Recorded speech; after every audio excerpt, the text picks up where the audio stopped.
Social মিডিয়ায় দূরবীন নিউজের লোগো ব্যবহার করে একটি ফটোকার্ড ভাইরাল হয়েছে, যেখানে প্রধানমন্ত্রী তারেক রহমানকে উদ্ধৃত করে উস্কানিমূলক একটি বক্তব্য প্রচার করা হচ্ছে।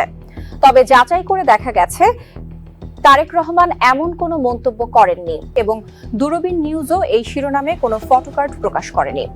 মূলত দূরবীন নিউজের একটি আসল ফটোকার্ডের ডিজাইন ব্যবহার করে শিরোনাম পরিবর্তন করে ভুয়া কার্ডটি তৈরি করা হয়েছে। বিস্তারিত জানুন আমাদের প্রতিবেদক রাফিদ হাসানের রিপোর্টে।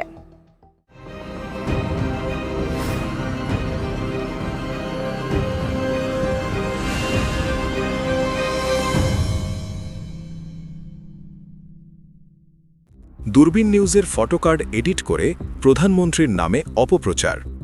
সম্প্রতি সোশ্যাল মিডিয়ায় দূরবীন নিউজের লোগো সহ একটি ফটোকার্ড ভাইরাল হয়েছে, যেখানে প্রধানমন্ত্রী তারেক রহমানকে উদ্ধৃত করে লেখা, প্রয়োজনে পুরো দেশ ধ্বংস হয়ে যাক, তবুও আমি আমার প্ল্যান বদলাবো না।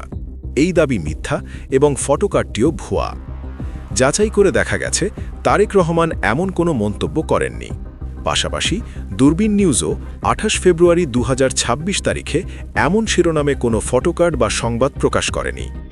দূরবীন নিউজের অফিসিয়াল ফেসবুক পেজ ও ওয়েবসাইট পর্যবেক্ষণ করলে এই বক্তব্যের কোনো অস্তিত্ব মেলে না। বরং একই তারিখে দূরবীন নিউজ তাদের পেজে একটি আসল ফটোকার্ড প্রকাশ করেছে, যার শিরোনাম ছিল বাংলাদেশ আমাদের প্রথম ও শেষ ঠিকানা, প্রধানমন্ত্রী। তুলনা করে দেখা যায় ভাইরাল কার্ডটির ব্যাকগ্রাউন্ড, লেআউট, ডিজাইন সব একই, শুধু শিরোনামের অংশটা বদলে দিয়ে উস্কানিমূলক বাক্য বসানো হয়েছে।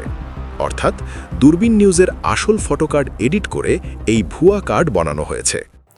একটি ভুল তথ্য সমগ্র সমাজকে বিভ্রান্ত করতে পারে, তাই তথ্য যাচাই করুন, গুজব থেকে সতর্ক থাকুন।